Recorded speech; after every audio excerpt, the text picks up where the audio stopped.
I just looked at the fact that Desmond Ridder came in and threw 4 passes, and one of them was an interception. I didn't look at the box score. He was 3 for 4 with 17 yards and 1 interception. Like, Yeah. God, they were all over him, all over them. God. Other than that pick, he's okay. All right. The 17 yards. That's not even 6 yards per pass. It's just they're all right. I bet you, I guarantee they're all behind the line of scrimmage, and the one that was not, of course picked up. The touchdown that I saw was an 80-yard pass that was started off as a screen pass. Yeah. With 80 yards. Those sorts of things. And then the other touchdown was like a 20-yard scramble by the quarterback. Like, how does that happen? It's Taylor Heineke. How does he scramble? Anyway, here we are. What is it? January 2nd. Week 17. The week 17 recap. 18 preview of the final week preview of the what? Of the season. This will be the final preview week of the regular season. Coming up. I'm Derek. And I'm Harland. Here to regale you of the stories of the Bears and the Giants. And as our tradition, their team scores the most, it's to be talked about first. Once again. And I don't know if you guys have started to pick up on this. It's never me. It's never me talking first. When we started this, though, Tyson Bagent was the quarterback for the Bears while Justin Fields was hurt. Yep. And it was a toss-up who would score more. I think one time y'all scored 10 and we might have scored 11. It was something like that. That was like the week we beat the Panthers. We scored 12 and y'all scored 14. Maybe 13. Something stupid. Yeah. Because we don't score until the last couple weeks, but we'll get into that. Let's talk Bears. Yes. Now, I've talked about this in the past. I live in southeast Wisconsin. I am literally less than 100 miles away from Chicago City. Drive there in an hour. Yet, the only game that was on TV at that time was Baltimore Ravens versus Miami Dolphins. So I had to listen to it on the radio, watch the live updates, and then catch the highlights. But for everything that I gathered, this is one of the best Bears games from a whole team perspective they've had in a while. Probably since Justin Fields has been on the Bears. It was bad. It was I like when the Giants and the Bears are playing, I'm watching both of them at the same time. And at some point, early in the game of the Bears game, I was like, "Oh, this is over." Like, like early in the game, I realized it was over, and I stopped watching the Bears game, except turn back and go, "Oh, that another interception!" Oh man, Justin Fields did what I wanted him to do: 268 passing with a touchdown, 45 rushing with a touchdown. It's 300 yards combined. Was efficient. Didn't turn over the ball. Only had one weapon, DJ Moore, and that shows on the stat line. 9 receptions, 159 yards, and touchdown. 13 targets. I don't think DJ Moore is respected, because how do you not go into that game knowing we just have to stop DJ Moore? One dude. Like, we just have to cover him and make sure he's covered at all times. And I think it was the first catch I said, I think I sent you a message earlier, like, "Oh, DJ Moore, Fields is looking good." He got 2 bombs on that drive and got the final touchdown. I was like, Jesus, somebody covered him. Okay, the touchdown that he caught was a perfectly thrown ball to the corner. Yes. That I don't even know how the ball got where it needed to, and I don't know how DJ Moore caught it and got 2 feet in. But because it was in stride, but you'd think that's one of those things where your momentum like almost makes your feet keep going. And he like maintained momentum, but turned into like tiptoe. Like the best receivers in the league can do that and make it look effortless. And he's one of those people that he'll catch it, not slow down, but instead of taking 2 strides, takes 15 steps. And you're like, how do you do that? How do you do that with the sideline catching up to you like that? And Justin Fields with a clean pocket, man, just laser beam that ball in there. He throws a good ball occasionally. Well, I like him throwing the ball deep to Cole Kmet and DJ Moore. He looks like he feels comfortable throwing to them, and they get a good ball thrown to them all the time. Other wide receivers, maybe not, but those two feels like they're always getting a good Justin ball Fields thrown. can throw a very nice deep ball. Always has since college, and that's what he did when he came to the league.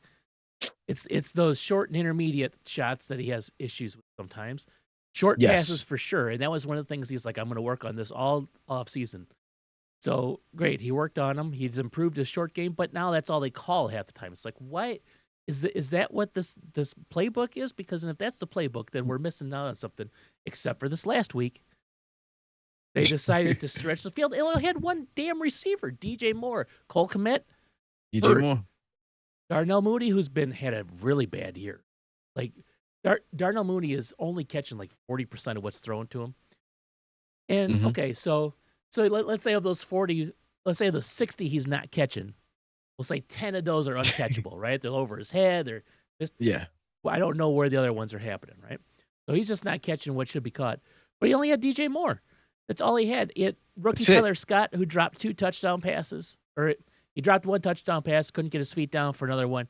And getting the feet down, it's just rookie. It's all rookie stuff, right? This kid from Cincinnati, he was for, I can't remember who their quarterback was. Well, Ritter for the 1 year, and then whoever was there, they were just I'm going to chuck it down the field, Tyler Scott. You run underneath it, sort of, because he can outrun everybody. He's like a 4-3 guy, right? So Jalen Hyatt for the Giants has that same problem. He can't get his feet on them. He's fast.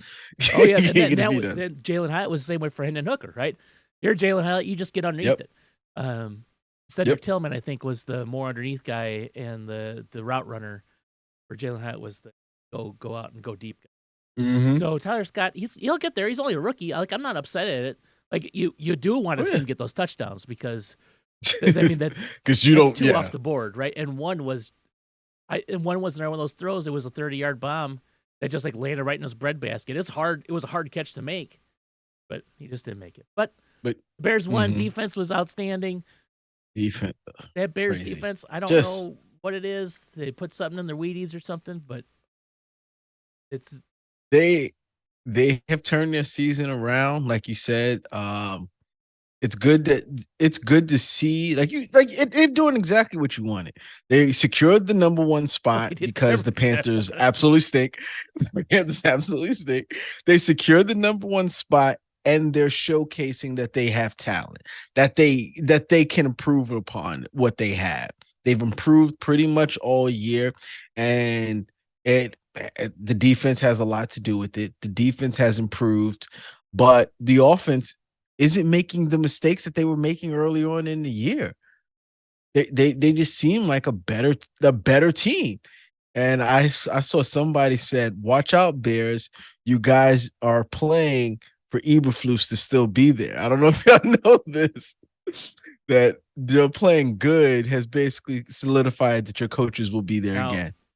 You know me. I have not been a fan of Eberflus. Last year I was like, what's the man supposed to do? Like they stripped down the team. They traded away any of the talent that they had. But I mean that was the plan. It's like if you can get 5 wins out of that team last year, you were a miracle worker because they were so talent deficient across the board. They had 3 really early on. They should have been able to get 5. Think, their third win came in week 7 because I think they were 3 and 4. People were like, "Oh," and that's when they traded for Chase Claypool. They're like, "Okay, let's get another offensive." And that's the downfall of all teams. Then they didn't win a single game until they get rid of Chase Claypool the next year. So last year it was a teardown. This year, it's the worst thing that could have happened was they started off against Green Bay and laid the biggest goose egg on the face there. They didn't get shut out, but they might as well have been shut out because it was embarrassing. And so therefore you're immediately in the hole. You're like, well, you might as well be fired right now. Fire you week 1 of year 2. Can't even do anything. Then the Denver game happened. And I was like, well, you got to be fired now because you had this win and you let it go Yeah, away. the win. And I think, and I'm realizing, I'm not necessarily realizing, but I'm finding the obvious nature of it, and because it's fandom too. But it's so of the moment, right? Like every fan's decision is like, oh, this is what happened right at this moment. This is a fireable offense, or oh, this is a Yeah. tradable offense, or oh, this is not our future right here because of a single mistake or a single whatever. And just like players growing into a role, I think coaches can grow into a role too, right? So I think he's there. I think he's the team hasn't quit. The team could have definitely quit, especially Yep. after you dropped that game against Detroit. Right, Yeah. that was a tough one because you were up two scores with 4 minutes left, and you dropped it. The team didn't give up after that, But and the team could have gave up after the but to me, Browns. that showcases the talent that you have. Like, hey, to be up 2 scores, to be in these games, to be up in these games and lose them, that's when you can sit there and go, okay, we make some minor adjustments here or there. We can fix. That's a problem. That's a Yes, fixable problem, and it looks like they fixed the they're problem, figuring which it is what out, you hope that right? they do. Yes. For a team that was so negative on talent, like if it, like below Devoid. Yes. a replacement level player level last year, and winning 3 games, be getting the number 1 pick, earning it from being terrible, to being 7 wins, approaching 8 the next year, I think is a Mm-hmm. huge success. It Season's not is. over, but It is. we'll get there. The fans won't think of it as a success. And you're a fan, but I'm talking about the masses, the talking I heads think, and yeah, things the like that. They talking won't, heads, I think, have issues with everything. But I think they're a mm. minority. I really do. I don't know, but I could be wrong. Because I saw something the other. It was not even the other day. It was yesterday. Because when the Panthers did what they did, which was Oh stink, God, they're because that's what terrible. they do, Yes. and, and you guys was solidified with the number 1 spot. I still hear, are the Bears taking a quarterback with that number 1 Oh, it's a lie. spot? And I have to sit there and go, what does the man have to do to keep the job? He's technically under contract for 2 more Yes, years. there's lots of things I don't get about the arguments. So I don't understand. That's what I mean. Like, I don't know if it's coming from the fans. I don't know if it's just the talking heads. I don't know what it is, but to me, it shouldn't be an argument they should be No. having. It should be more of a, how can they take that number 1 pick and make the team better without getting a Yes. quarterback? Like that, like the quarterback should be. There are 32 teams in the league. Justin Fields is better than 22 of them. No, that'll put him in the top 10. He's better than 17 of them, 18 of them. Like, he's close. Like, especially in this year with the amount of talent, that the amount of starting quarterbacks have went down. You could make an argument he's a top 10 quarterback with all the talent that's not there. It's tough because, and I know it's gonna be funny, say it, but statistics, right? There are Mm-hmm. there are things that show up on a stat sheet. There's things that do not show up on a stat sheet, right? So, Mm-hmm. and well, this is a word that got thrown out this last week, in regards to Lamar Jackson. He's I like my quarterbacks more quarterback, right? So, so people have said that. There's some Well, truth to that. There's some truth to that.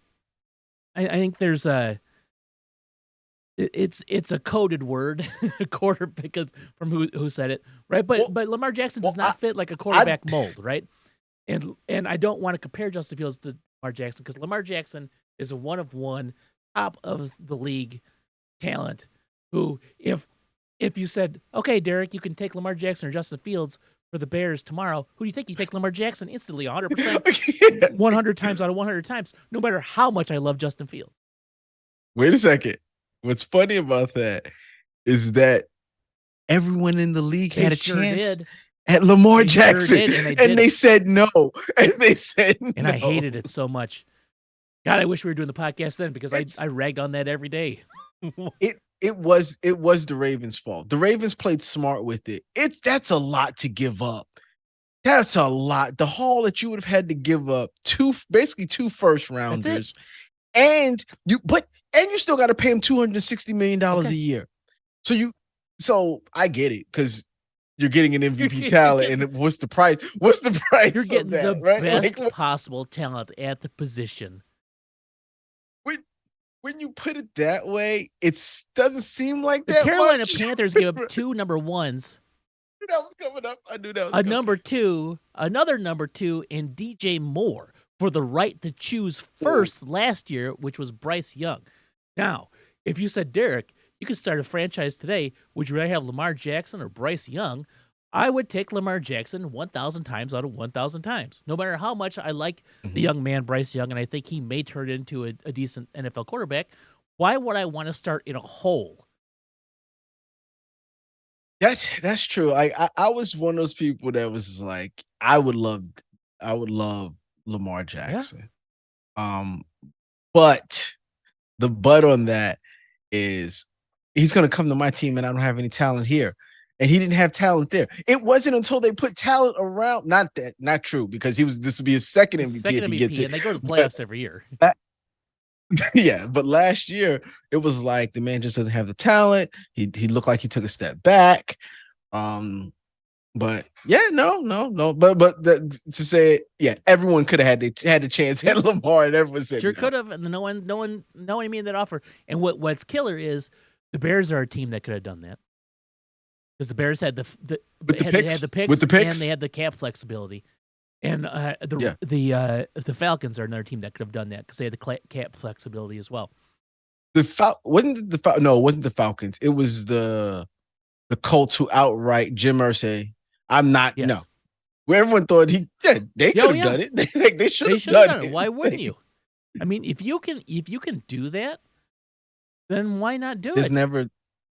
There's never a time where you're going to be able to get an MVP quarterback like that. The Jets did it, tried to do it with Rodgers, but it's just not often. It's not in his prime. Aaron Rodgers was never made available on the market like that because nobody does that. Nobody's insane.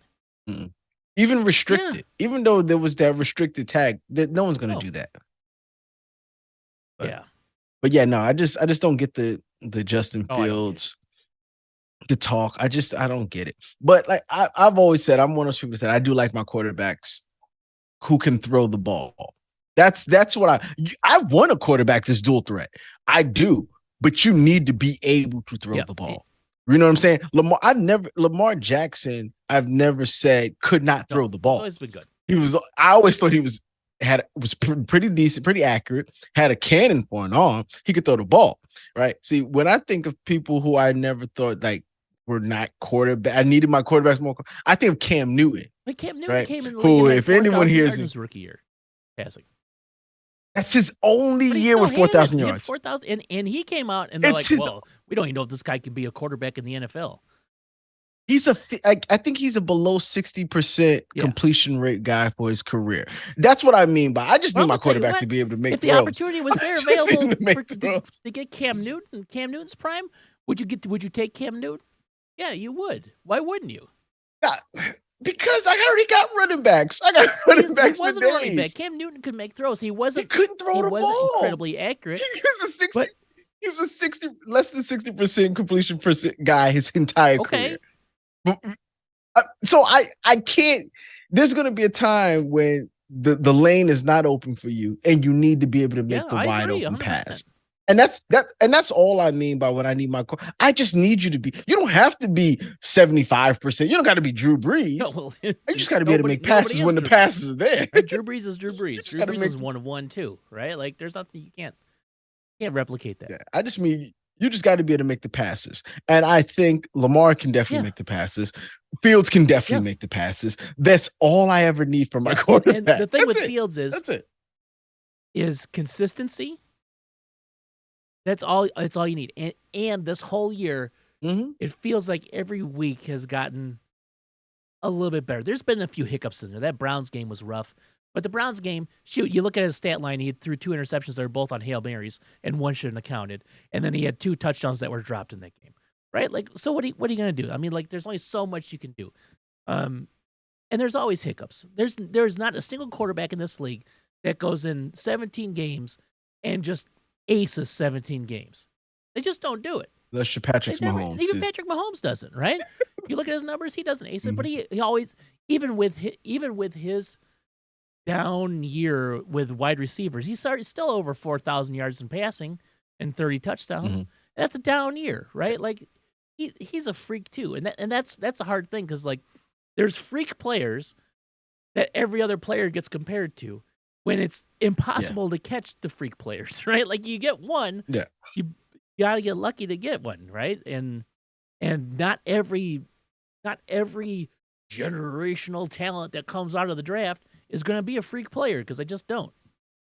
Especially right out the gate. And we've said this. It's just difficult. It's difficult. And I think one thing that was hurting Fields is that I think I'm not going to say he was playing scared, but I don't think he was playing like free. I don't think he was playing as if he didn't think that he had the job. You know, there's some people that's like, I can mess up and I know I still have this job, right? There's a confidence in knowing in job security. Yes. And you can see it when you walk in the door. You can at any job when you don't feel like you're safe, you're hesitant, right? And I don't know. I felt like there was some of that in this year, or especially early on. Yeah. But hopefully he's gotten out of that, and I think that was causing him to play a little bit more timid, more short passes, not really what he wants to do. That could be the offense as well. But now I just see him. He looks loose out there. His arm is loose. He's throwing it out there. Like he's not scared to make those mistakes. Yep. So one of the big things from him last year was his run ability, right? Because he had like 5 or 6 just huge like 50-yard plus runs for touchdowns or getting down to the. He hasn't really had those this, and I don't think he wants to do that. Right? He doesn't want. Nobody wants to do that because nobody. You're just wearing yourself. That's out. Not your position. It puts you're a target, right? You're the moment you become a ball carrier, all of those other like protection rules go out the gate until you slide, right? Unless you're Justin Fields, and hopefully you slide, you still get. There's still a 10 to 15 second window in which you get hit in the head, right? And they won't throw a flag only for Justin Fields. It's remarkable, but he doesn't want to do that. So I think he's not looking that same way. He's not looking for that when it's available or if it's available. And I think this offense, especially early on, and it's starting to get to the point where they're not playing it like this. They did not play to his strengths, and I think Luke Getsy, the offensive coordinator, had a real hard-on for trying to turn Justin Fields into Aaron Rodgers, because that's who his quarterback was when he was a quarterback coach for Green Bay, right? Here's what works with Aaron Rodgers, so let's run the same offense and make it work for you. Fine, but that's not the type of player that Justin Fields is, and quite frankly, there's only one Aaron Rodgers as well, right? Like there's these guys, like it just happens that I wish Aaron Rodgers, I wish he was in the league, but I wish he was never on the Packers. If he was on any other team, so you could appreciate him. Well, that way, every goddamn Bears fan on the face of the earth doesn't compare the franchise to Aaron Rodgers, right? Aaron Rodgers dominated the Bears for almost his entirety here, right? But then you have to watch that asshole every week because he's a rival, right? He's always there.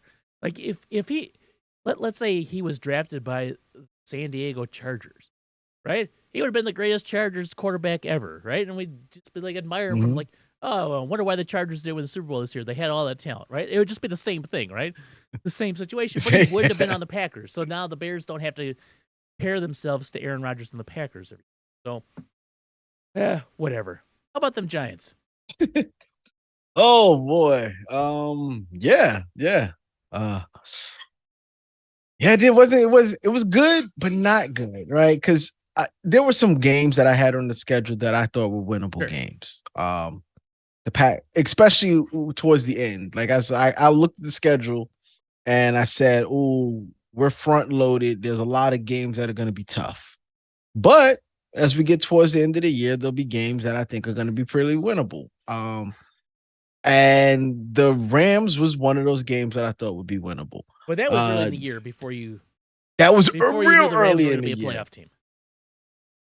Yes, yes.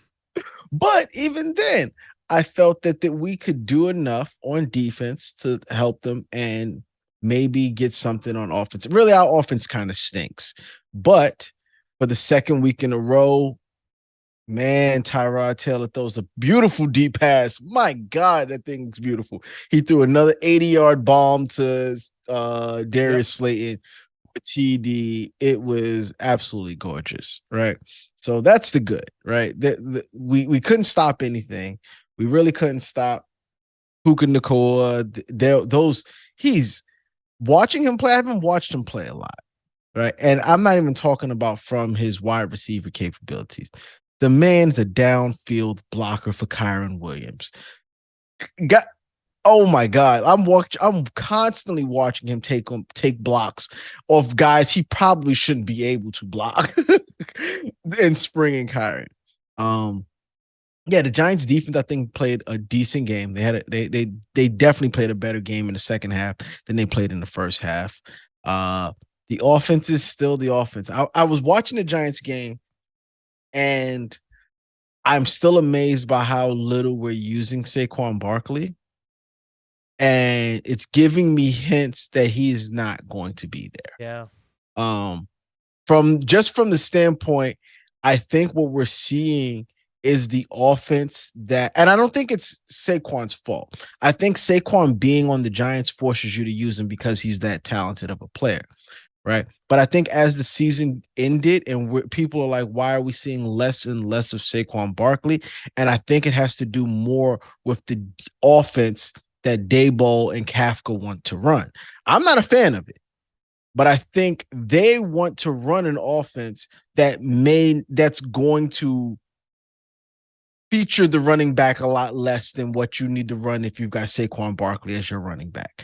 And I think that's what we're seeing and why Saquon is getting the limited carries that he's getting. He's still very talented, still has the skills to do it. I still think he gets, I just don't I think the Giants want to run, the Giants need him to run the ball 20 plus times and have that many catches a game. And that's not an offense that Kafka or Dayball wants to run.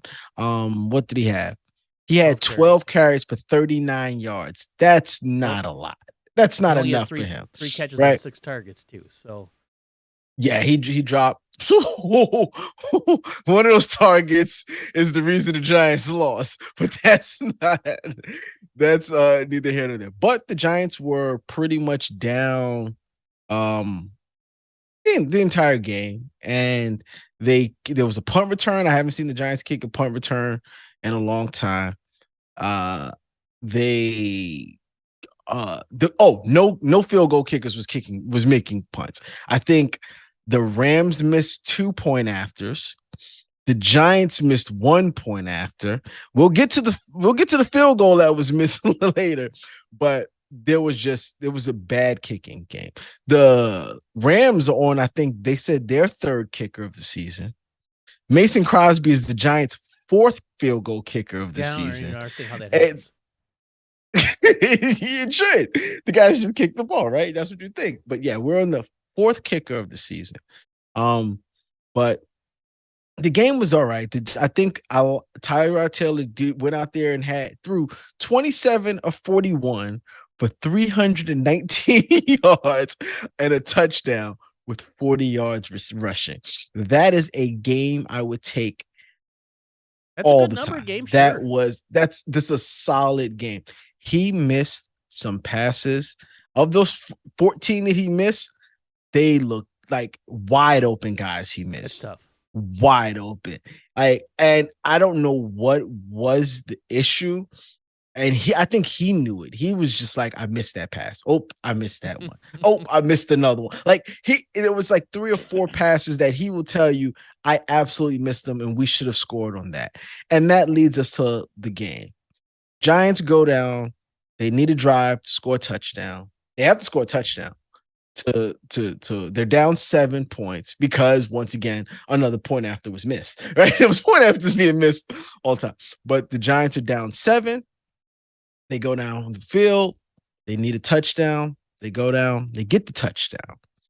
They decide to kick the point after to tie the game up. The point after is good. Wait a minute. Rams offsides. Giants get to do the kick again. So, okay. All so right. I didn't see the game. They didn't take the point. We didn't take the So point. You didn't take the. We got. So you got half didn't take the the tie. distance to the goal from the 2, Half which the was distance the to goal. 1. Now we're taking the point off the board, and we're going for 2 to win the game, which is a call I'm not mad at. I'll be 100% honest with you. I am not mad at the call. But, I will tell you this. So, to back that up, to go further. So, the Giants have to get the ball, or I think the game is like 3 minutes or so or something. I forget what it is. But for whatever, yes, that's what the play was. The Giants get the ball. They use all their timeouts so they can get the ball back. With like 3 minutes and 45 seconds to go in the game. Right. So they use all their timeouts to get the ball back. What's the name kicks the ball. That kick is returned to the house. That's what basically ties the game. The punt return is returned. So they used all their timeouts, but didn't need to because so now they go down. So that leads us to where I was at right now. They kick the field, they kick the point after. Rams are offsides, they go for 2. Giants do a really good play. Really good play. I don't know if you've seen it. It was just a really good play. Just like there was a fake inside run. Saquon looked like he was going to block it. Then he goes out to be a receiver, and Tyrod kind of runs it around. It's Tyrod and Saquon Barkley are the only people on the right side of the field. The only people. There's a trailing linebacker who's never going to catch Saquon. He possibly would catch Tyrod if Tyrod decides to run, but Saquon's so wide open. Why would Tyrod run? But Tyrod, he doesn't airmail it. He throws it behind Saw that. Saquon. And why would you place that ball anywhere not on the far right side of the field where there is nobody at? Right. And so the announcer was like, oh, he thought about pulling that down. Why? That's another one of the problems that I had. There was too many times in that game where Saquon Barkley was open in the flats and Tyrod doesn't look at him. It's like, some quarterbacks have their guys, like some quarterbacks like the tight end. And when the backup quarterback comes in, the tight end who might be great is not getting any love. Like what's going on in Flacco and Njoku in the Browns. Flacco likes throwing the ball to tight ends. So he sees Njoku. For whatever reason, I don't know if Tyrod Taylor likes throwing the ball in the flats to Saquon because he just never sees him. He does like Darren Waller, and he throws the ball to Darren Waller over the middle versus but for whatever reason, I don't know why they said on the cast, oh, he thought he was going to run it. Don't run it. Pass the ball in. He passes, he misses it to Saquon, and one of the worst misses I've ever seen. It was horrible. There's no reason why that pass should have been where it was at, right? So Giants down by 1 after erasing points off the board, going for 2. Smart move. Not blaming Daboll. I would have did the same call. Same call. Same play call too. It was everything worked. Everything did exactly what they were supposed to do except for Tyrod Taylor. So then the Giants have to come back. They've got no timeouts. I think like 3 minutes. So they've got the 2-minute warning in their back pocket to get the ball back. And the defense does 3 and out, get the ball back. They get the ball back for like a minute and 40 something seconds, just a little shy of the 2-minute warning, under the 2-minute warning, and march downfield to score. I'm like, oh, yes, this is where it's at. We're going to score. We're going to win. But I said this a couple weeks ago when the Giants played the Patriots, when I told you that bad teams miss field goals at the end of the game. That's what happened. Leading Sometimes I don't like the play calling up to that because the Giants knew they were putting the ball in his hands for the last one, but whatever. But they were playing to win the game on a kick, and he missed it horribly. He had How long no was the leg. It kick? was a pretty long kick. It's a pretty long kick, and that was part of it. So they said Mason Crosby's longest field goal was 57. It was about at 52. It's a 52-yard kick. Mason Crosby is a little old now. His leg had nothing in it. There was no juice in that leg. He missed it short, and he probably missed it a little wide too. But he definitely missed it short, and that's the loss. We lost on that play. I can't be mad. Like I said, the team is what the team is. They've put up in the last 2 weeks 28 points and 25 points with Tyrod Taylor. The week before that, it was a mix of Tyrod and Tommy DeVito, I believe. I can't remember if Tommy started or whatever, but that's 2 weeks that they put up 20-something points. And if I go back and probably see the last couple games, the offense has gotten better as the years progressed, because they were the worst offensive team in the league. Yeah. For 95% of the season. They were only averaging 10 points a game at one. They had like more than half of the season, right? So the last couple of weeks, Darren Waller has been back. Tyrod Taylor and Tommy DeVito. I saw an article saying they don't understand why it looks like the offense has gotten looser with those two people in it. They've been given the ability to throw the ball deep, or Daniel Jones is playing too cautious. Because either way, those two guys threw more deep passes in the games that they played than DJ threw the entire year. But like I said, the team hasn't given up. The defense hasn't given up on Wink. The offense hasn't given up on Daboll and Kafka. They just don't have the talent. They don't have the talent. Man to man. Oh, we also gave up 78 sacks on the year with another game to play against the it's the most sacks given up by a team since the 1990s Phoenix Cardinals. Were they Phoenix? Yeah, in the 90s. I think they were Phoenix at that time. Yeah. I think that's the most sacks given up by a team since then. It's ridiculous. They have to do something about it. Oh, I believe I haven't checked the injury, but it looked bad because our right tackle got injured, and immediately Tyrod Taylor signals for them to come bring someone to get this guy, and immediately drop to one knee to pray. So I think the turf monsters at MetLife got him again. That's MetLife. I'm pretty sure it's probably an ACL or an Achilles injury. It's one of those injuries because he was out. He's down. But we lost our right tackle again, our backup right tackle. So that's 2 right tackles we lost on the season. There's not much you can do. Rookie center, you had your left tackle was injured most of the game, most of the season. Justin Pugh was coming off the couch. It's not much. The offense is a makeshift offensive line, not the offensive line they thought they were going to go into the year with. It is what it is. The season's done. They're 5-win team. Hopefully 6. Maybe we could beat the Philadelphia 6. The Philadelphia Eagles, because they don't look good. Listen, a beat is pretty tall. Yeah. There's only 5 of those guys that start though, and they need to fill 11 positions. That's true. Well, it's 12. They can go both ways. Go both ways and do special teams. All right. But yeah, no, that's it. The Giants, I can't say much. The seasons are pretty much over. The only thing is they're still playing strong, and I would love to see them go out there and beat the Eagles at home last game, just to show that we didn't have a great season, but we're not as trash as our record may say, because we've gotten better, which is fine. The Giants for that last year, just everything went right. This year seems like everything that's gone wrong for them. The total inverse. Yeah. It especially with injuries, it happens when the team that stays healthy is the team that usually is going to make it. Yep.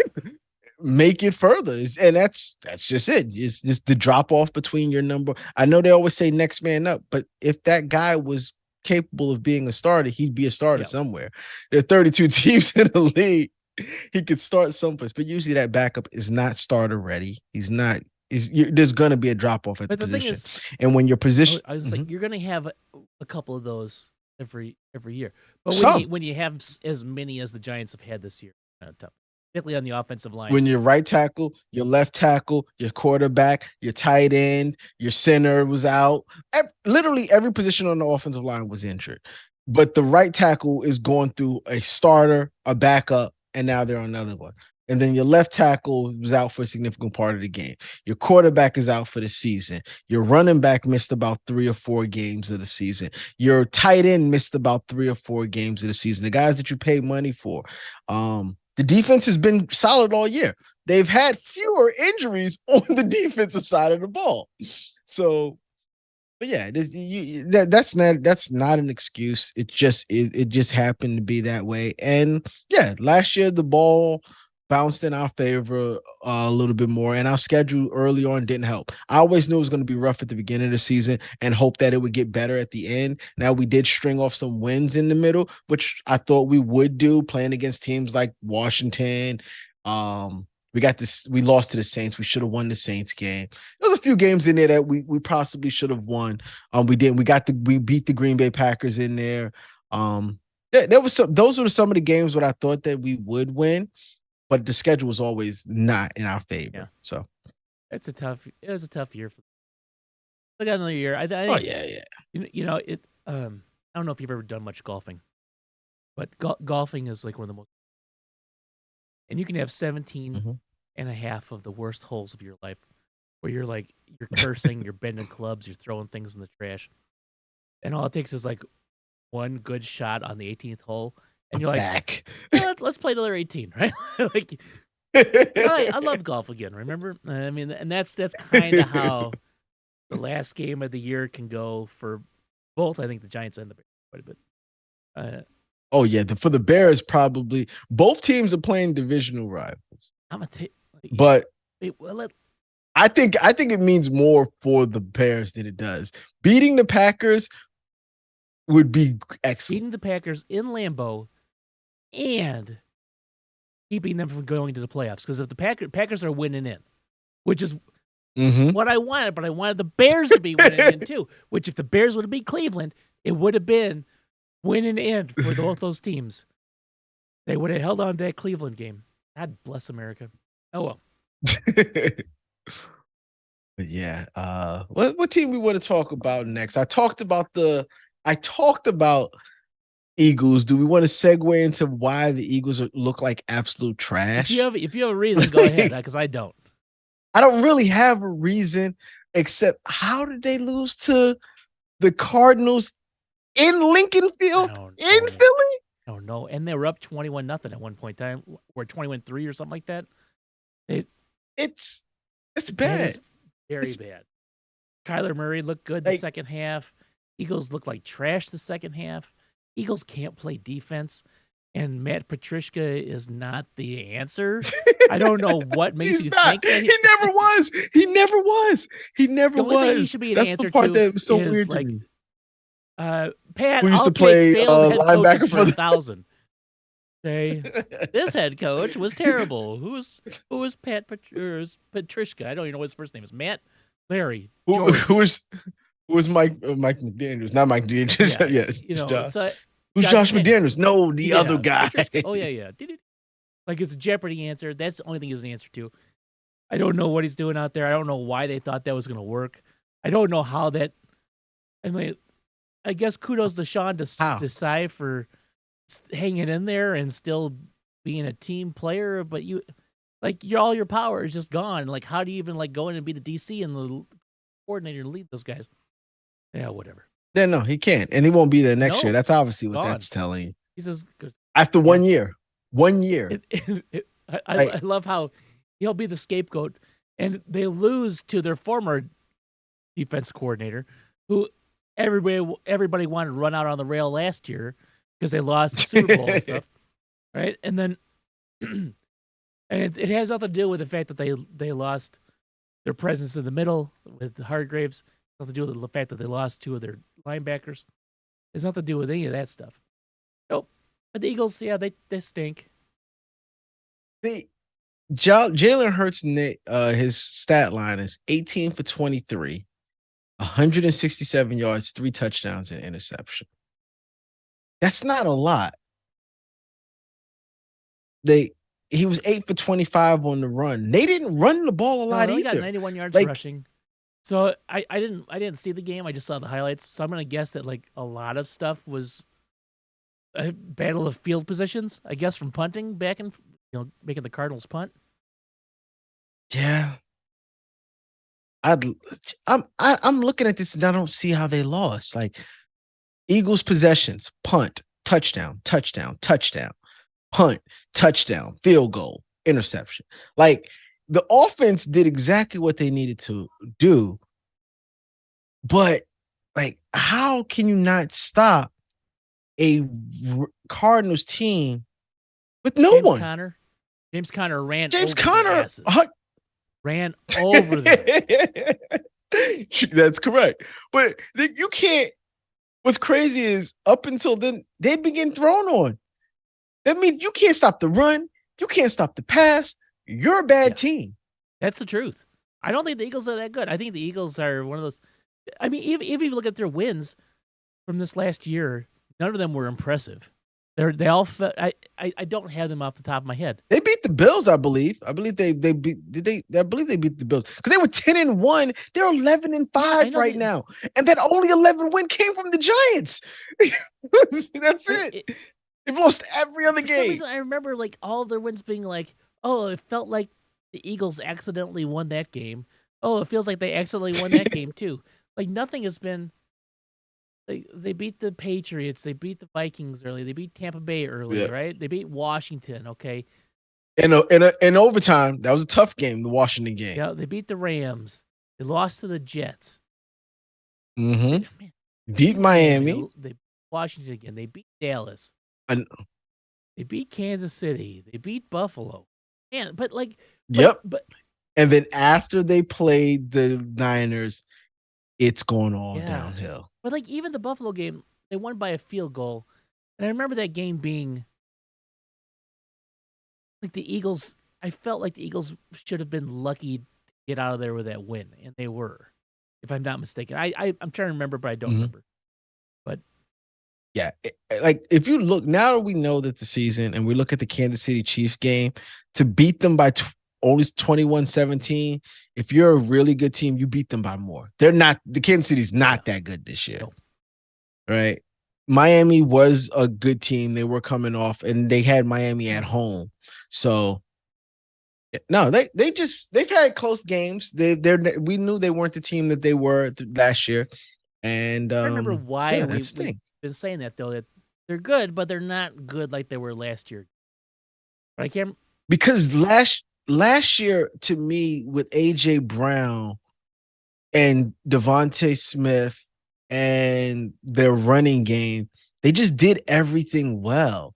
And yeah, AJ Brown's going to have his good games occasionally, but they just did not look super dominant. Where it was like, when I would watch them play, it'd be like just chunk yards, 6 yards, 6 yards. Like they were rarely getting to third down. And then when they got the third down, they usually got the fourth down. It was 4th and 1. They push and moved it. They just constantly was able to move the chains in every drive that they had. And their defense was salty. Their defense had players on it. Their DBs were not to be messed with. Now you could throw it on them all day long. They have no safety. They haven't had a safety in some time, but they've been able to disguise it by getting pressure to the quarterback and by the solid DB play that they've had at both sides with Bradbury and Slate. No, what is his name? No. Darius Slade. Derek. Yeah. They've been able to cover that up. They still have no safeties. They're still a problem. They lose in the middle of the line. They don't have that. They just don't have it. And losing, I guess their defensive coordinator and offensive coordinator were pretty good people because they don't look the same on offense and they don't look the same on defense. Sure don't. Oh, man, if we could stay in the NFC and we can go to that Cowboys game. Okay, so that's what I want to talk about because The- Brian Daboll has the extra point, gives up the extra point. yes, We only need to talk about the one part of the Lions Cowboys game only part. that Yep. matters, because it came down to the Lions trying to run a trick play that uses a level of confusion that ultimately confuses the Use the referee, refs. and Yep. then they get mad about it. And so this is fine, right? Like they it was a great play. The play was executed well. Should have been 2-point conversion. 2-point conversion. But because of the ref, it's not. Here's three guys in a loud stadium all yelling stuff at you, and you're supposed to go, okay. So like I don't even fault the referee in this situation. Like I kind of fault the ref. But here's the thing too: they have to announce the eligibility over the PA, and they do. They say so and so has. I've heard. I've heard calls of on the radio. Yeah. They've said, such and such is an eligible receiver. They do that every time. So if you're the Lions and you hear that, you have to know, well, that's not the right number. Then you either call a timeout or you take a penalty, or you run a play, you audible at the line.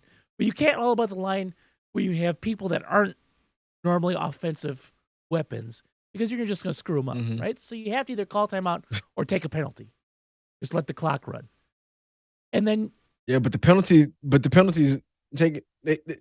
That's basically what happened. Okay, though. yeah, exactly. Like, they get the penalty. So you do that, but now you have the extra drama, right?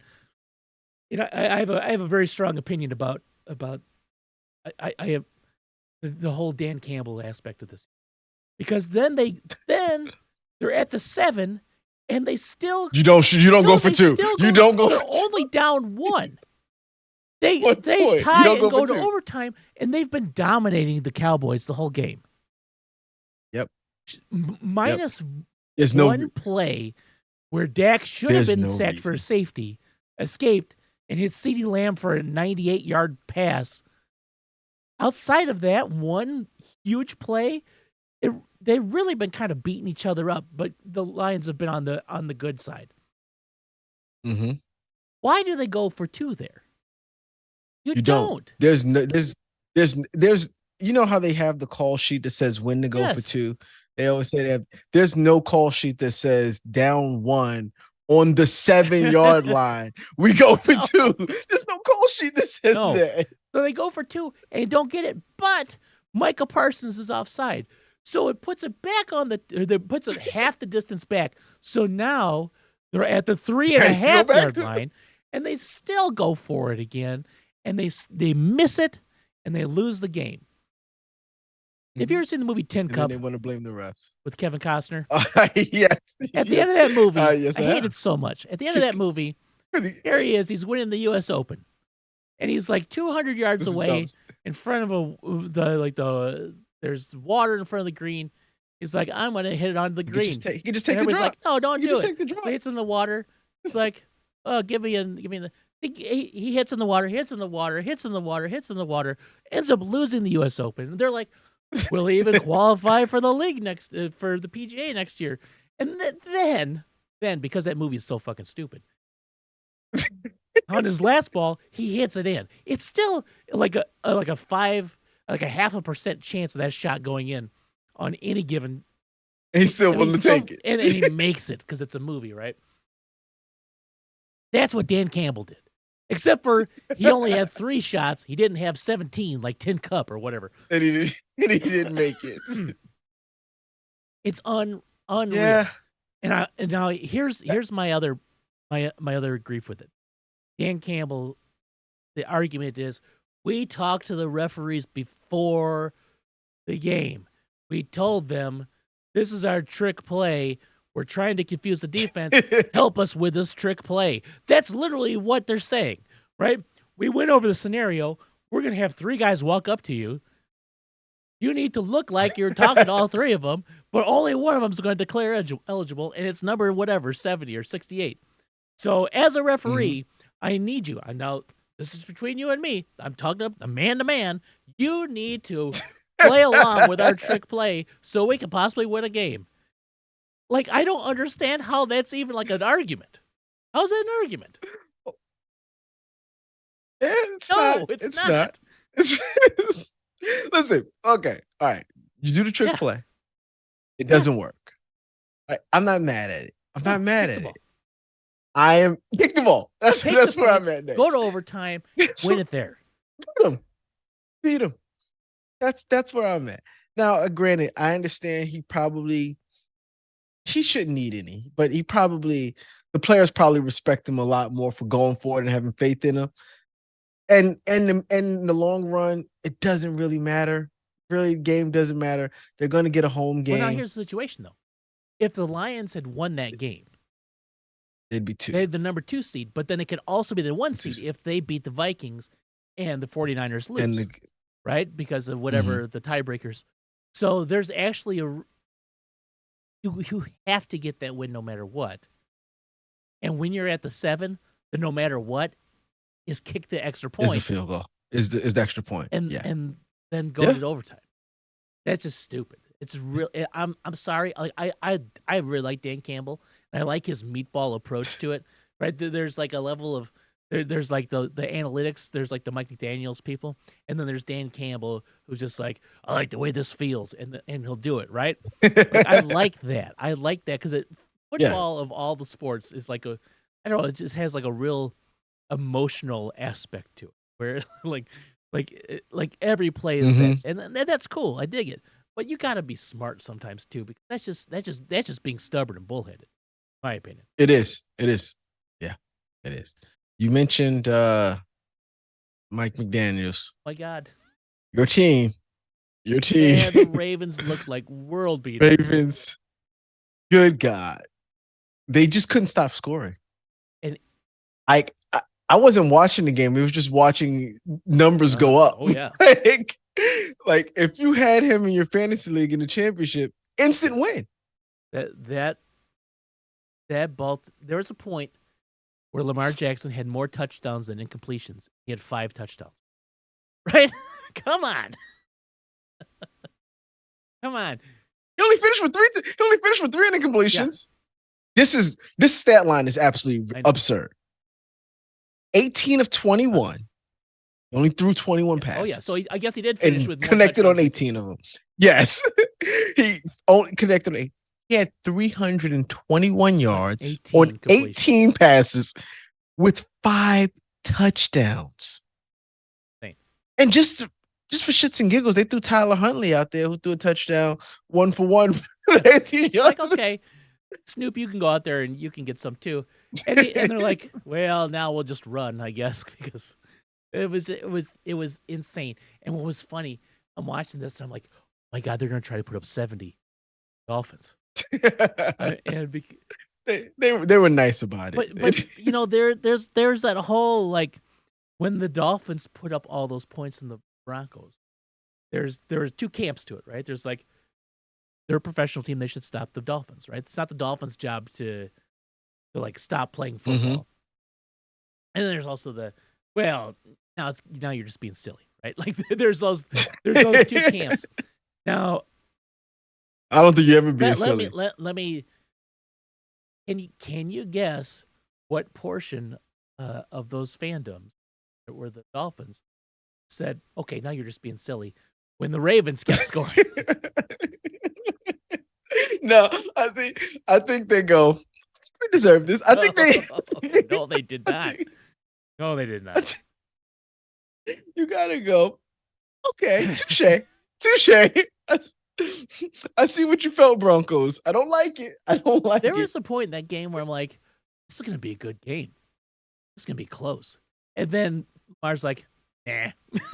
he was unstoppable. Unstoppable. All right. These were the drives. Touchdown Miami. Touchdown Ravens. Field goal Miami. Punt Ravens. punt, Miami. Touchdown, Ravens, field goal, Miami. Touchdown, Ravens, interception, touchdown, punt, end of half, touchdown, punt. It got crazy. Like you said, early on in the game, Yeah. it's back and forth. It wasn't. After It was to the point where it was like they were playing, like a lion playing with this sort of situation. Okay, now we're just going to eat. It was insane. Justin Tucker was 8 for 8 from extra points. He didn't even kick a field goal. Didn't have to. And they just scored. No. Dave Flowers with a big likely 80. And that touchdown he had, the one-handed grab in stride and just sauntered down for 30 yards for a touchdown was nuts. They're just a good team. Man, are they good. They're killers. They're killers. Likely had 2 touchdowns. 2 catches, 2 touchdowns. Mm-hmm. Oh, that catch that OBJ had? Odell. Oh my gosh. Yeah. His only catch. His only target. His only catch. What a catch, man. Like, got down there on the one. It was like it was one of those like crazy body control catches, like tracking the ball and which he can do. Yeah, reaching backwards. He can do. He does those well. Oh, man. But he caught it with 2 hands, which is odd for an OBJ. He likes to catch. He likes to make it a little bit more difficult than it has to be. In my opinion, catch that was nuts. Like that Baltimore team defense was just strong and mean. Like, oh man, I don't. The AFC know how a team beat the AFC, especially in the AFC. The AFC, the teams that you would think that would give them trouble are teams like the Dolphins. The Browns are a team that no one wants to play. I think nobody wants to play the Browns. Beat the crap out of them. They will. I don't think anyone wants to play. I think Joe Flacco has been very fortuitous in his time as a starting quarterback for the Browns. The Bears beat the shit. But that's his career. Bears beat the shit out of him, and then they lay down, and he gets the credit for that. But before that, he threw 3 picks. He throws interceptions. He's been throwing a lot of picks. Yes, he does. Of picks. And he's old. He's not afraid to throw them. He'll throw his throws, and Amari Cooper's good, and Njoku gets open over the middle. But he's been very fortuitous, and playoff football's so different than. But that's who he has been his entire career, a very fortuitous quarterback. So why would you really want to see playoff Joe? Do you really want to see that guy? We've seen what he could do. You know, the last team the Ravens lost to the Browns, 33-31, November 12th. But that was pre-Flacco. Pre-Flacco. So that was. But that means that was one of Deshaun Watson's last games. But they're a division team. Once again, you don't want to play a division team in the playoffs. You'd rather someone else take those guys out than a team that you've already played twice already. So I just think they're a dangerous team for someone because for whatever reason, Joe Flacco's playing with house money. Oh yeah, he is. There's no contract he's playing for. If it ended tomorrow and he went back sitting on the couch, he'd be happy. Yeah. He said he was about to retire. He said he was about to be done. He said there was no calls coming in. He was done. He was ready to hang it up. And then he came out here and he decided to throw for 300 yards in every game he plays. Can I just say how hilarious it is that Joe Flacco went out there and embarrassed the Jets, a team that was in desperate need of any quarterback that wasn't Zach Wilson or whoever the other Trevor Simmons, whoever their other quarterback. And he was on that team last year. He was on a team last year, just last year. But maybe that's the reason why they didn't get him. The Jets were like, no, we're good. We don't need to get it. We don't need to get. We're gonna just do what we did last year, which would be terrible. Right? They have a strong team. That team is quit. The Jets team, they know they can't win. They don't have a quarterback that can win a game for them. They've been disheartened from pretty mid-year. They tried to keep faith when Rodgers got injured, but they knew pretty soon after that it was not going to go well. And the team wasn't going to get anybody. So it's like, okay, unless Zach Wilson becomes a world beater all of a sudden, it's just not going to happen. It's not gonna happen. They couldn't do It's the anything. most Jets thing ever. They just released Dalvin They did Cook. do that. They did him a favor because he'll I go to Kansas maybe City. Kansas City doesn't I need don't him. know. They got Pacheco. Isaac Pacheco is He's okay. been really good. He's been really. He's good. When you get a chance, look up any video of Isaiah Pacheco running. When he gets like through the first contact and way, he looks like a weirdly animated run cycle from like it's high knees and he's like really stiff and upright. It's very bizarre looking. Is there anything else from last week that we need? Carolina stinks. We can go fast with Steelers that. win. Tampa Bay should have won and didn't win. San Francisco had a half that was tight, close half with the Commanders, and then they lost. No. Mike Tomlin, 9-7. He did it. And he Mason did it. Rudolph is their starting quarterback going into week 18. Yep. They said something that was it there? Pickett might have been upset, but they had to say Pickett had to come out and say no, he didn't say that. I saw that Pickett said he didn't want to back up Mason. But I can't blame Tomlin. Pickett stunk this year. They were winning in spite of. But Pickett. they were winning though. They were winning in spite of. They were. It wasn't because Pickett was. Mason Rudolph's come in and been pretty good. Like, but that happens though. But it also coincide with them getting rid of Matt Canada. Yeah, right? A little bit. Like a lot of people said that, yeah, he's probably one holding Pickett back. And then Pickett gets injured. They get rid of Matt Canada. Well, actually, they get rid of Matt Canada and Pickett's there, and they actually have a decent game or so until he gets injured. And then that's when Mitch came in, and that's when everything just went off. I don't think Kenny Pickett's a very good quarterback. I think he's a serviceable quarterback. Yes. He's a Pittsburgh guy. He's a Pittsburgh. That's about it. I think if Pittsburgh was presented with a better quarterbacking option this offseason, they'd take it in a heartbeat. Yeah. Take it in a heartbeat. Yeah. They should. But like, I don't think there's any other games we need to talk about. Buffalo beat New England, blah, blah, blah. Yeah. Houston won, which keeps their playoff hopes open, along with Jacksonville. I believe they're all tied. The Colts, Jacksonville, and the Texans are all 9-7. Which is here's the crazy thing mind because Jacksonville wins. They are the AFC South champion. The Colts win. Whoever wins between the Colts and the Texans, they're in the playoffs. If Jacksonville loses, the winner of that game is the AFC South champion. And I think Jacksonville's out of the playoffs, depending on the Steelers. There's so many crazy permutations to it. But the fact that those three teams are all 9-7, didn't see it coming. Didn't see it coming. I assumed Texans were going to be absolute trash. Considering they were a 3-win team last year, right? Yep, and the Colts, I thought the same thing.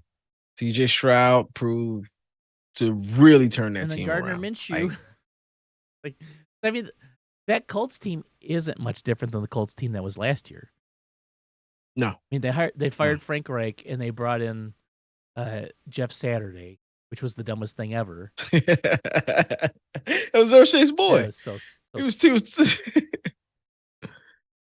Oh, Chiefs clinched. Yeah. They're in the playoffs.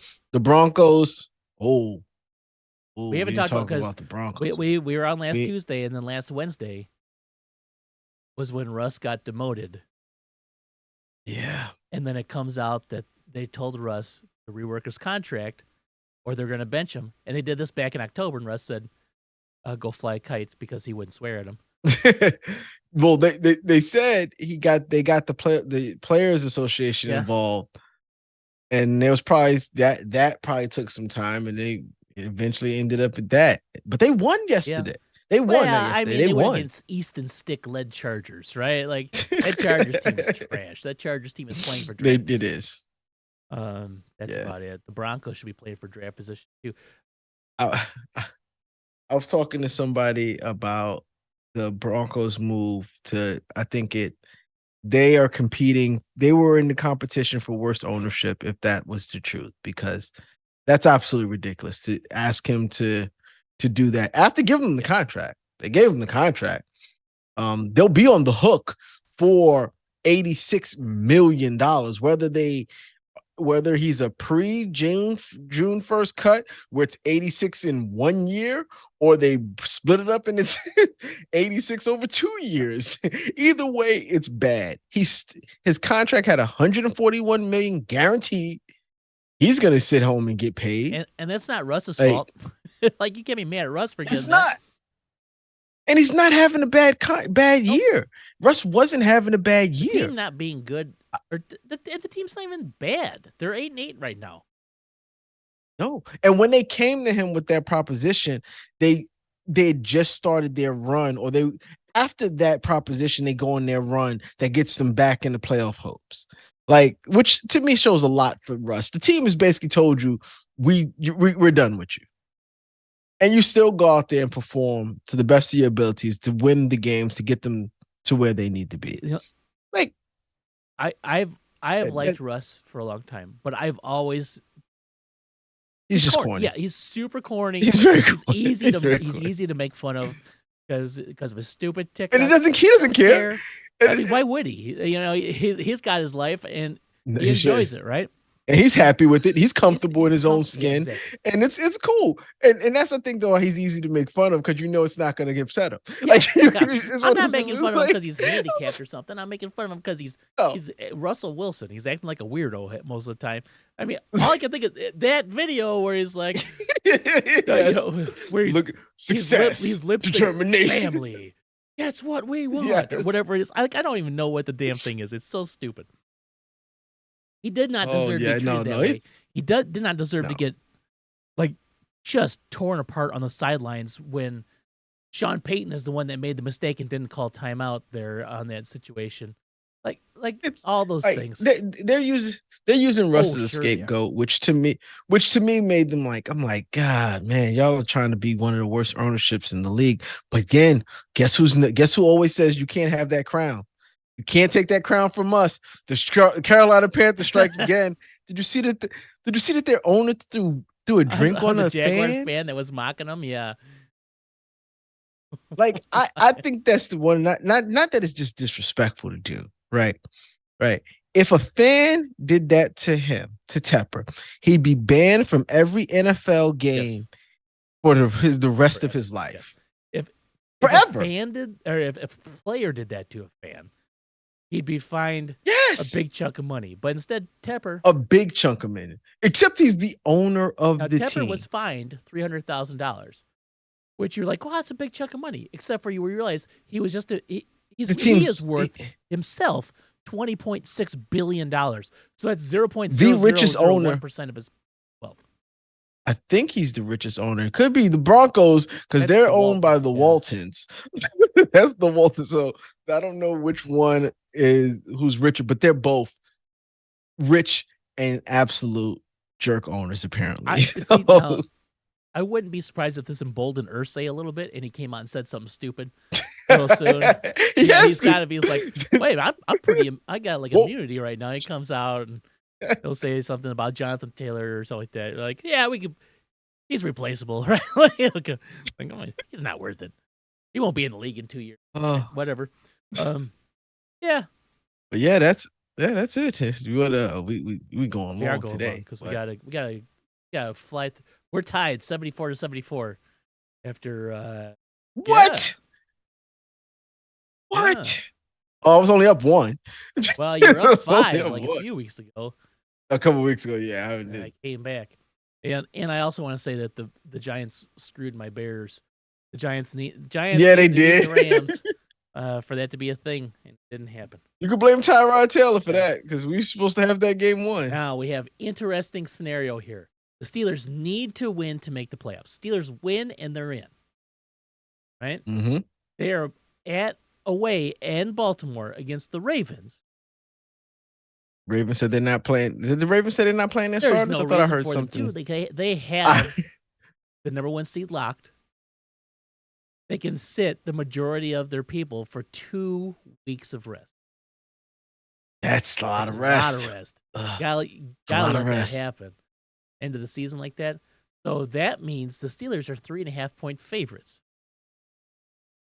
Mm-hmm. What do you got?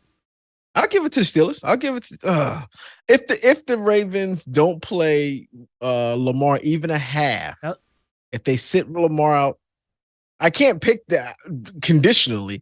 So I'm gonna say Steelers. I'm still going with the Ravens because A I t- think Snoop mm-hmm. Huntley's going to start. Right? They haven't announced it yet, but he'll start. Remember when Lamar got hurt last year and Huntley was a starter? He made the damn Pro Bowl last year. But it's not, but that was him and all the rest of the talented players. You gotta get if Lamar is not playing, the offensive line's not Well, playing, no, Zay Flowers isn't you have to playing. have some people to play. You can't just like Yeah, but they're not gonna be Isaiah Likely might play. Zay Flowers is probably not. OBJ's definitely not. Who is he gonna have to throw the ball? If you're going to yeah, sit your you're right. starters, you're sitting I your think the Steelers do starters. win. Never mind. I'm flip flopping. Steelers do win because the Steelers need to win, and Mike Tomlin's a good coach. Good coach. Harbaugh doesn't care. I mean, he cares. Like they don't ever want to lose, but I think the chance to rest your guys for 2 weeks going into it. Especially that offensive line. You don't want anything to happen to those You don't want anybody guys. to get hurt. To happen to anyone. Now, Yeah. then we got the big one. Colts at home are 1.5-point dogs versus the Texans. The winner of this one is in the playoffs. Loser is not in the playoffs. And then the winner of this one has a chance to be the AFC South champions.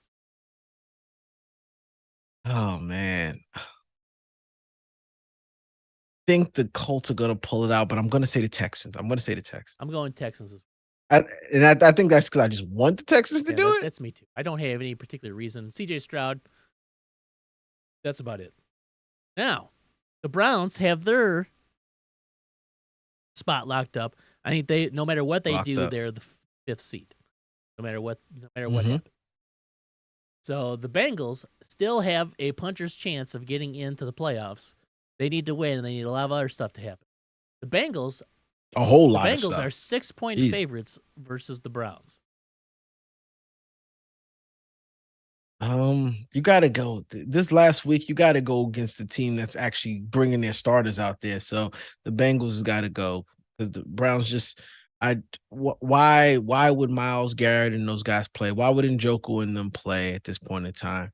Like, and if they do play, it's going to be for a half or something small. You got to go with the team that's actually going out there, who need the win and who's going to bring their starters. You have to.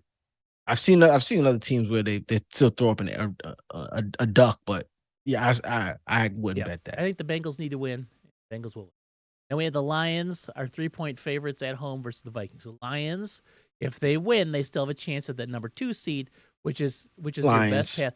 Yeah, the Vikings are terrible, actually. Yeah, the Vikings are not very good. Titans. Now here's the one that matters for the AFC South. Titans at home, 5-point dogs versus the Jaguars. The beautiful horseman will be back on the field in a must-win on the road. Beat the brakes off of the Carolina Panthers. The Titans are Titans got whooped last week. Whooped.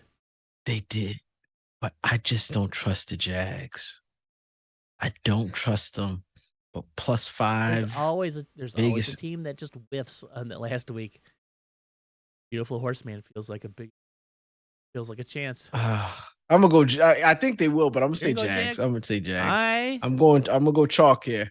I'm going to go Titans. Oh, if that's the one that gets me, that's gonna hurt because I really think I like Mike Vrabel. He doesn't want to lose. Nope. They're gonna go out there. They're gonna find a way to win. They're 5-11, so I don't think they're good. I don't think the team's. The Texans are going to beat the Colts, and the Texans are going to win that AFC South after being a 3-win team last year. That'd be crazy. That'd be crazy. 3-13-1, having the number 2 pick, they're going to win that division. Patriots at home are 2.5-point favorites over the Jets. This is the big who cares game of the year. Listen. I'm going to go with the Patriots here. Patriots are 4-12. They're 5-11. It's got to be a toss up between the Giants and the Patriots to see what better position. So I need the Patriots to win. I think the Patriots win as well. I don't think they should win. I think the Patriots should do everything in their power to No. not win. And I think everything that's happened up until this point would make you to believe that they've been doing everything in their power to not win. But they're going to find a way to beat the lowly Jets. Oh my God, they're so Saints and Falcons. Now here's another situation. All of these teams can possibly win. I think even the Falcons can still win that division. Oh yeah, there's 8-8, 8-8, 8-8, 7-9. Yeah. So yeah, it's all doable. these teams need to win. The Falcons, the Saints, and the Buccaneers. Saints and the Falcons play each other. Actually, I don't see how the Falcons can make it. If they win, they're 8-9, right? They're 8-9 like the rest of them, but their conference record is lower than everyone else's. Yeah, I don't know. I think there's some slim hope. Maybe not. Maybe the Falcons are totally out of it. But the Saints, the Derek Carr led Saints, the Derek Carr getting booed led Saints, got booed by the Saints fans. Yeah, I don't think they like him. No, they do. The Falcons have a 10% chance of it requires them winning, the Buccaneers losing, and that would have to be it because there's no other way for them to flip flop in. No other teams. Not like the Panthers are slipping. No. But their wins are based on the Panthers beating the Buccaneers. Yes. But okay, so in this game right here, I am going to go. Oh my God, I'm going to go with the Saints. The Falcons really look like trash against y'all. The Falcons' offense they do not have a quarterback. Saints will probably win this. They should at least. Yeah. How do I have?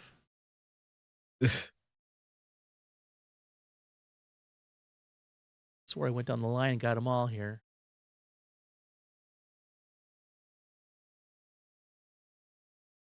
I'm looking at it now. I'm trying to see it right now. It's what is it? The Buccaneers game, right? Buccaneers play the Panthers. Yeah, but I have that's right. So they twice, right? I have. Yeah. So they don't play the Saints. They play the Panthers. The Panthers so versus the Buccaneers. So, but yeah, that's the team. That's the game. The Panthers versus 17. So, Saints, Falcons. The Broncos, Raiders on there.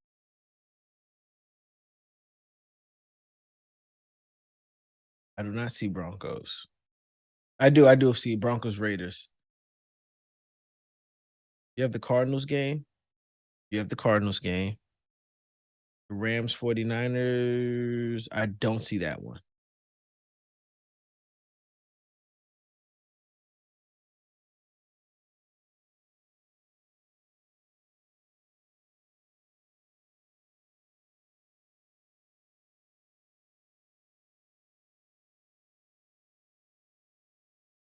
Mm-hmm.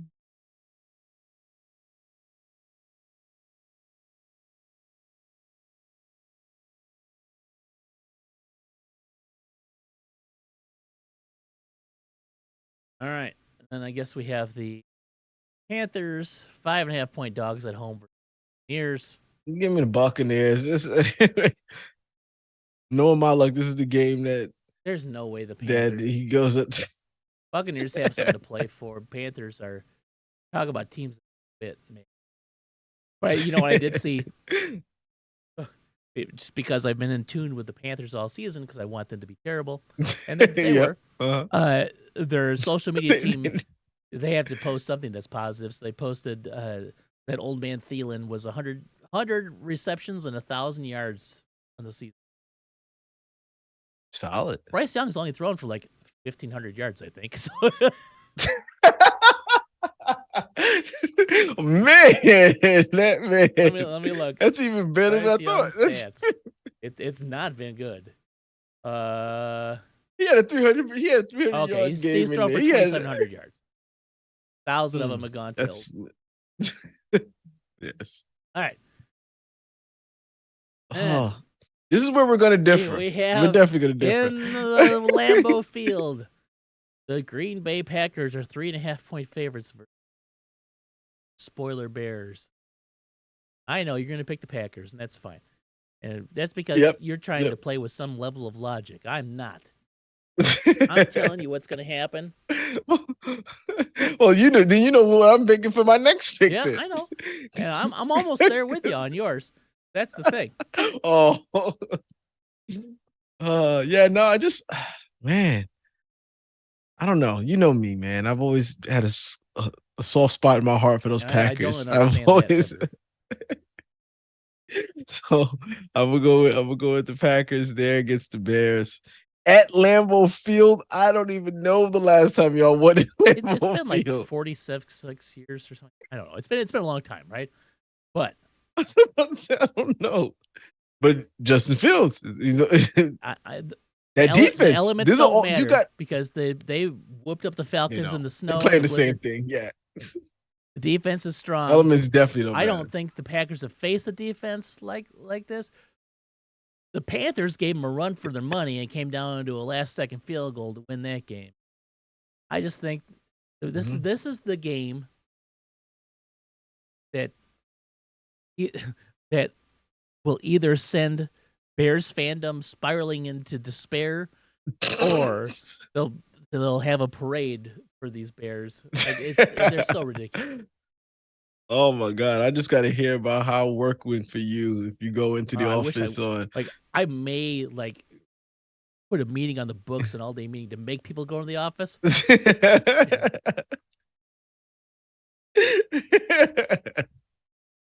All right, Giants 5-point dogs at home versus the Eagles. They got him. Giants got him.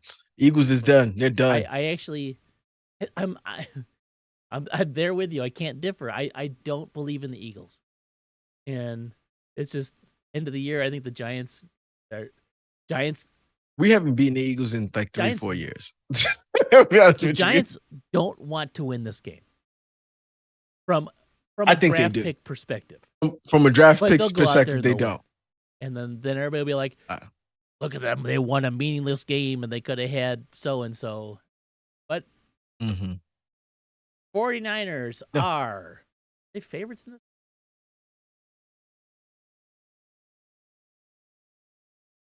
49ers at home versus Los Rams. The Rams are playing. Rams have already made the playoffs. They're locked in. That's the thing I want to see happen. I want to see the Rams have to go to Detroit. I want Stafford to play the Lions playoffs. 49ers are 3.5-point favorites. 49ers have the number 1 seed locked up. They should be resting everybody, but they're still favorites. 49ers have to win. They want that number 1 seed. Locked up. Yeah. Is it? Oh, okay. Oh, it's the number 2 seeds. Oh, yeah. Number 2 seed, the Lions and the Cowboys. Is what they're playing for, the Cowboys and Eagles. Yeah. Rams are playing too. Then I'm gonna go Rams. I'm not Rams. I'm gonna go Niners still because the Rams don't have anything to play for. They're already in their playoff. Their playoff spot is locked. So then it's just gonna come down who's better. I'm gonna go with them. I like those 2 coaches though. I do. 2 good coaches. It'll be an interesting game, but ultimately it doesn't matter. I think it doesn't matter for either one. Yeah. Raiders at home are 2.5-point favorites versus the Broncos. Raiders. I want Antonio Pierce to get this job. That's it. They apparently, if you look at the internet, they blocked that field goal fair and square, and that ruined their hopes of the playoffs. Yeah, they got called offsides, but looks like it was a solid jump. Looks like he did what he's supposed to do. NFL officiating has been really bad. It's been down a little bit. And I think the problem with the NFL officiating is we all know that they're human, right? It's the accountability that I think people don't see, and maybe they do get chastised. Maybe there is some accountability there, but as fans, we don't see it. So it looks like they don't care. They can make whatever bad calls they want, and nothing's gonna happen. You know what they blows probably my have mind about NFL officiating, or NFL officials. What's They're that? not full time. They're not full time employees of the NFL. No. They are like contract employees, like they're lawyers and stuff during the week, whatever. Right? They still get paid a $200,000 a Yeah, year but I for mean, like, those but they're not those- full time NFL employees. Like, so they don't get like NFL benefits. They don't get all that kind of stuff. They're just I don't know why that is. Like every other league has full time officials and umpires, but the NFL Mhm. doesn't. Cardinals 3-point dogs at home versus the Seattle Seahawks. I think the Seahawks still have a chance to make the playoffs. They must win this game, and the Packers have to lose. Mm. I'm gonna say the Seahawks. There's no way that the the Cardinals win again. Like The Cardinals have no interest. They shouldn't want to win either. I mean, from a draft no, perspective. Oh, but them winning was so sweet. it was great. Absolutely great. I'm gonna go the I Seahawks loved it. too. I want to see the Seahawks win. Do not want playoffs. Chargers at home are 3-point favorites versus Kansas City. I believe that's because Kansas City has locked up their position. They can't go north or south. Kansas City could have me at quarterback, and they might still get a win against the Chargers. Chargers are bad. Chargers are bad. They're not good. Easton Stick is I'm gonna not say good. Yeah, the Chiefs. Chiefs will probably win this one too. Commanders almost two touchdown dogs at home versus the Cowboys. Commanders have Commanders are sitting right now in the number 2 spot for the draft. They don't want to drop. They want to be 1, 2, or 3. They can't be 1. Yeah. So they want to be 2 or 3. Yeah, no, they are going to lose. They don't have it. They're not playing for anything. Their coach might as well give his bye speech Yeah. at, at the Riverboat end Ron of the might not even game, show up. Who guys. knows? Guys, it was a great time. I enjoyed wearing this uniform and coaching you guys. But I think you guys know what's going to happen tomorrow. Like I know. Yes. I'm leaving. I'm leaving the playbook here. I'm not even taking it home, guys, because I know it's going to happen. And then finally, the game of the week. Oof. The Dolphins at home are 3-point dogs versus Buffalo. Buffalo is in a situation. Dolphins win or lose are in the playoffs.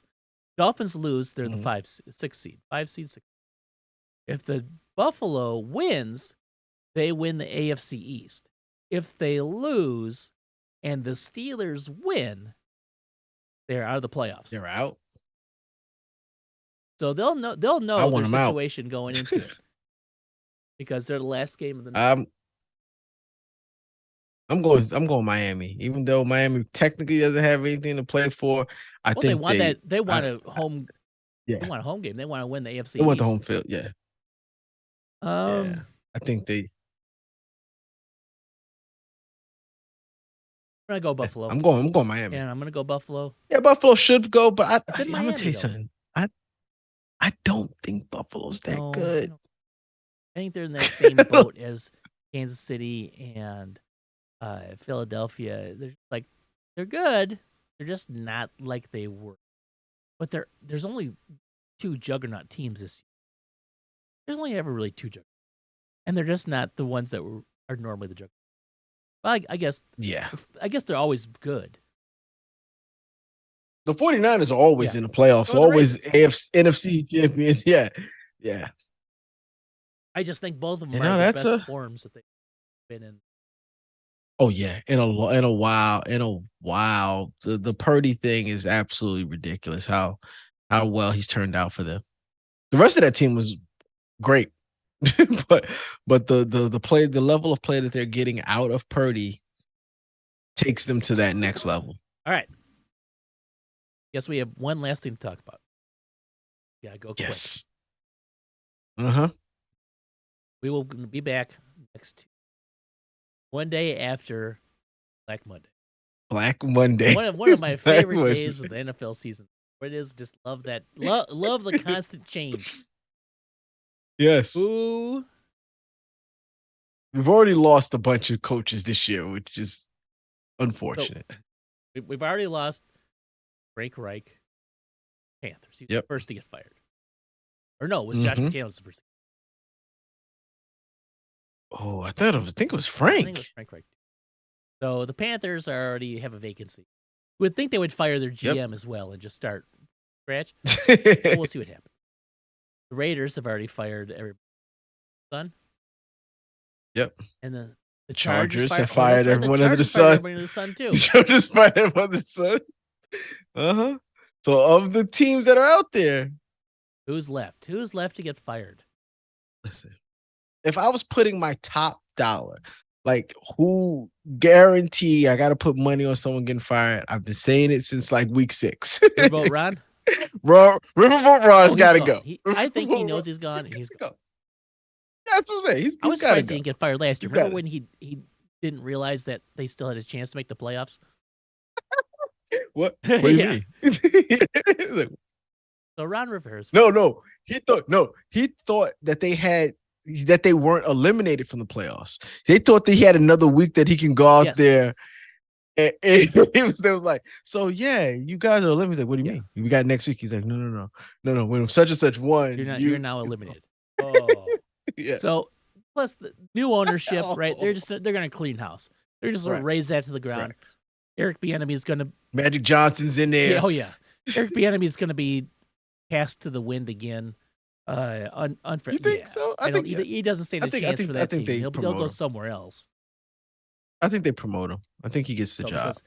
Just like I said last week with the Raiders, the new GM's going to come in, and the new GM's going to want to hire. It may be Eric Bieniemy, but I just don't. Mm-hmm. All right. Okay. So he's a for sure. I don't think anyone from the Dolphins or the Buffalo is going to get. Chargers have already been. Ooh, I don't know. Sean McDermott could get fired if they don't make the playoffs. There's no. If they don't make the playoffs, a bad year is going to negates the 6 previous good years. I just don't see. Oh, okay. You're right. I don't see that happening. Okay. Nobody's getting fired from Kansas City. Cardinals aren't getting. Robert Saleh? I thought you was going down the whole division. I'm just going up from the bottom of the games here. So nobody from the Cardinals. That's a new staff. Seahawks aren't going to clean house. Raiders already cleaned house. Broncos are not going to. 49ers and Rams aren't clean. I don't think the Giants are cleaning house. Eagles aren't going to clean house. I don't think the Eagles is definitely getting a DC, but they'll have an interview for a DC, but not a head coach. Packers won't clean house. Panthers already looking. Now we get to the Bears. I don't think anything is going to happen. I don't think there's no reason for it. Nope. Nope. They showed improvement. That's all you need. That's what you need to do. They're a good football team. This is something that I couldn't have said at the beginning of the season because they weren't. But right now, they're a good football team. All right. They are. Panthers already cleaned house. Buccaneers. You think Todd Bowles? I think they might. Todd Bowles will get fired? I don't know if they like Todd. I think I can see a world where if they don't make the playoffs, Todd Bowles is fired. That's interesting. I don't think that, but maybe. I don't know. I actually think the Buccaneers are going to re-sign Baker and try to run it back like that. I think they have a good little team. I don't know. I don't think they're as bad. They're underperforming. They should be running. They should have run away with that division. Terrible, and you're right. They should have run away. They should have, and they're underperforming in that division. And the only way you can look at it is the coach, because you think they have it everywhere else on the position. That's the only reason why. I'd say it's the chances of him getting fired is less than 50, but more than 20. I wouldn't never even consider it as a possibility, but I don't know. I don't think so. Now we have the Saints and the Falcons. The Saints just got a coach. He just got there. On the flip side, the Falcons. He's out. They gotta fire him. They gotta get rid of him. He has not had a winning season yet. This is his 4th year. They clearly are deficient on offense when they should not be. Everywhere else. And they don't have a quarterback. But then you can also say, well, is it his fault they don't? He messed up the Desmond Ridder thing, the Heineke thing. He has no clue. Quarterback though, and that's who he is. Given. But that's your job to see that he's not good and make the move. And don't bring him back. He started him, benched him, started him again, benched him again. Yeah, he's pretty terrible. All right, now here's an interesting one: Patriots and the Jets. Mm-hmm. Is Bill Belichick gone after this? I don't see how you can fire Bill Belichick. You ask Bill Belichick, hey, you still got it? You still want to coach? And he knows what you mean. He knows what He's you not mean. dumb. But you can't. But you can't flat out fire him. So he's not going to get fired. If anything, he resigns. If anything, I he don't know why he resigns. would though. So Like the Patriots defense is very good. it's not. He's still very The good. offense is Very very good. bad. And that's He has you know, he has to give up. He has to give up position power of he's GM. the He has to. GM and then offense is he needs an offensive coordinator. They need a new GM. What they need to do, they need to be at the top of this draft and they need to get a quarterback. But do you trust? Do you trust them at the top of the draft and Bill Belichick gets the pick? Oh, no. He's got to be fired from the gym role. Yeah, they got to bring in a new GM. Yeah. They got to bring in a real offensive Yeah. coordinator. Somebody that isn't a Bill Belichick retread, Tom Brady disciple.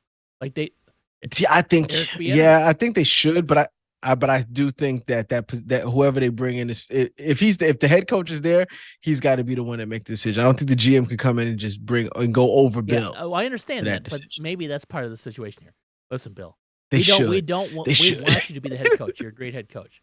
What we do want is we want to bring in some young gun GM analytics assessment, whatever guy, right? And we need a new offensive I can imagine him going to Bill with that same comment. He just looks and goes, "Nah, that's okay." When he goes, "Now, what do you do?" They don't fire him. He doesn't retire. It's just, what if they done that every year for the last 4 years? Bill, nah. All right. We were thinking. No. What about on the Jets? Okay. Now they've come out and said they came out and said, but you cannot trust. You cannot trust Woody Johnson at all. You cannot trust Woody Johnson, but I think that you have to let Robert Saleh run it back. You have to. Like that team, he was what's that man supposed to do? Like they give him the quarterback.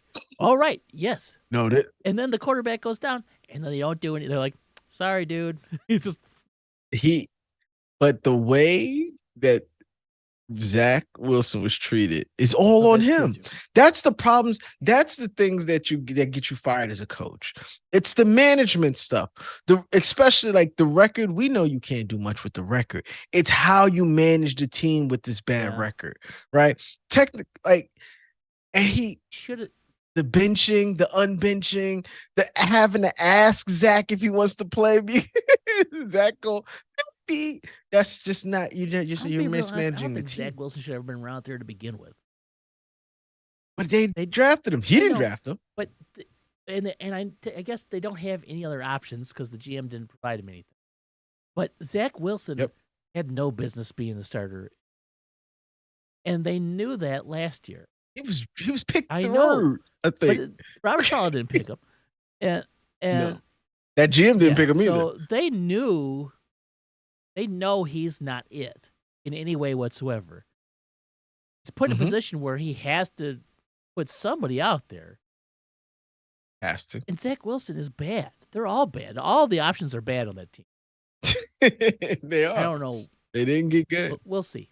I don't think. Okay, Titans and Jags. I don't think they fire him. Getting fired. I don't think. Doug Peterson's getting fired now. Lions and Vikings. Nothing's changing there. Bengals and Browns. Nothing's changing there. Colts and Texans. Nothing's changing there. And Ravens and Steelers. Nothing's changing there. I don't think it is true. The Pittsburgh has already said, no, we're not firing Mike Tomlin. Screw you, screw you fans. We know what you we don't care what you're saying.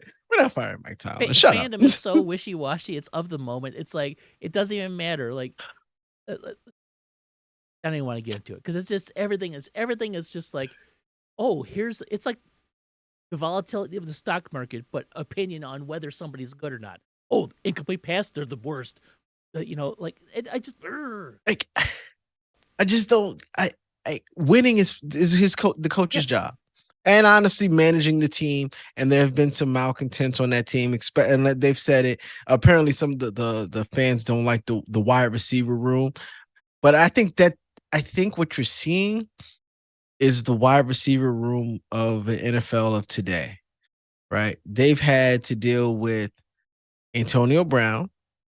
Um, they had to deal with not Chase Claypool. What was the one before him? Juju Smith-Schuster, who was tweeting at halftime and doing TikTok dances and stuff like that. That's Chase Claypool. They got what's his name George right Pickens. now, George Pickens. They're having problems with their wide receiver room. But is it the wide receiver of the times though? Like, is that No other team what has you're these sorts of issues. getting? Not that issue. Yeah, that's that. Some of them. So the Antonio Pierce thing is different. They did the right thing by letting him go. It's the Juju Smith-Schuster thing is tough, and the Claypool and Pickens Claypool thing. they knew was an issue, and they were happy to get anything for him. Got something. Here's the thing with Pickens, and I'm a little more in tune with this because it's directly related to the Bears. There is a large Bears fandom that really wanted the Bears Pickens in the second round. Now, George Pickens, coming out of Georgia, was known to have character issues. Right? What are the character issues? It's always the same things, but these involve with completion of routes, malcontent in the locker room, all those sorts of things. And that was at Georgia. The Bears passed him over. The Bears ended up taking 2 starting defensive backs. But every time George Pickens catches a pass, there is a contingent online like, this is why Poles is the worst, because George Pickens just caught 11-yard out. Big deal. But I know this because I see it constantly, and George Pickens is just being George Pickens, and that's all it is. And it won't be different anywhere else. If he's going to be that way for Mike Tomlin, he's going to be that way. He's going to be that way and worse for others. And I think that's where the fans are saying that, like, what's going on? Have you lost the respect of the team? Which to me, that's the dumbest thing you could say. Because there's no way that team should have 9 wins. It's ridiculous. 9 wins. Yeah, that team should not have 9 wins, but they have 9 wins, and they're very good. Najee Harris hit somebody the other day. It was ridiculous last week. Oh my God, he just and so you see glimpses from him, and then sometimes you don't see him at all. Here's the thing with Najee Harris. Every time he gets the ball, it looks like he's running in slow motion. I don't know what it is. He's just so slow. And then all of a sudden, he'll just run somebody over, and you're like, Najee Harris. And then they said something. I saw something to say, like, he's definitely looks slower this year. They don't. Oh, well. But yeah. Yeah, no, like I said, my money is definitely on Arthur Smith and Riverboat Ron. And Riverboat Ron. Those are 2 after that. Sures. Those are 2 for sure.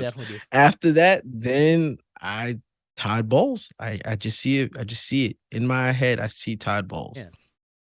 No, I hope not. I like Todd Bowles, but we'll see what happens. I like Todd Bowles too. I like Todd Bowles. We'll see what happens. Oh, well, there it is. Yep.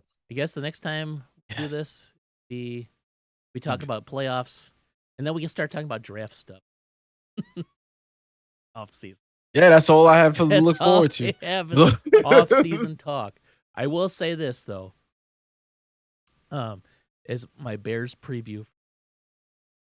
If this time next week, Matt Eberflus still the head coach of the Chicago Bears, Justin Fields is for sure still the quarterback. Never say it. They're not going to say it because, and then we'll get into that next week. The pick. But that's the situation. If Matt Eberflus is fired for whatever reason, which I don't see it happening, then you can almost guarantee that they're going to take a quarterback.